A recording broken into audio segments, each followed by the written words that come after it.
Hi అండి. మనం పూర్వం నుంచి కొన్ని వస్తువులు మనకి జ్ఞాపకాలుగా ఉండిపోతాయండి. పూర్వం ఈ 3 లేకపోతే అసలు మనకు రోజు అనేది గడిచేది కాదు. ఇప్పుడంటే మిక్సీలు, గ్రైండర్లు, వాషింగ్ మిషన్లు అన్నీ వచ్చేసినాయి. గ్యాస్ పొయ్యిలు. పూర్వం చూడండి, మసాలా నూరాలన్నా, ఏది నూరుకోవాలన్నా సందికాయలే. అలాగే పక్కన ఏ పప్పు రుబ్బాలన్నా, గారెలకైనా ఏదైనా సరే రుబ్బురోలు. అలాగే పిండి దంచుకోవాలంటే రోలు, గంధం తీసుకోవాలంటే గంధం తీసుకునే రాయి. చూడండి, అన్నీ కూడా ఈ రోజుని మూల పడిపోయాయి. కట్టెల పొయ్యి. ఏ పిండి వంటలు వండాలన్నా, పెద్ద పెద్ద అన్నాలు వార్చాలన్నా, నీళ్ళు కాసుకునే గుండుగు, ఇవన్నీ కూడా పక్కన ఉన్నాయండి. పూర్వం ఇవి లేకపోతే ఒక్క పూట కూడా గడిచేది కాదు మనకి. ఇప్పుడు వీటి బదులు రకరకాలు వచ్చేసినాయి.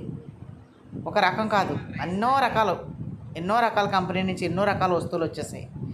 చూసారా, అవి ఎప్పటికి కూడా మనకి చాలా అవసరం. కానీ ఈ 3 ఉపయోగిస్తే హెల్త్కి చాలా మంచిది. రోట్లో రుబ్బిన, దంచిన చాలా మంచిది. డస్ట్బిన్లు, పూర్వం డస్ట్బిన్ ఇది.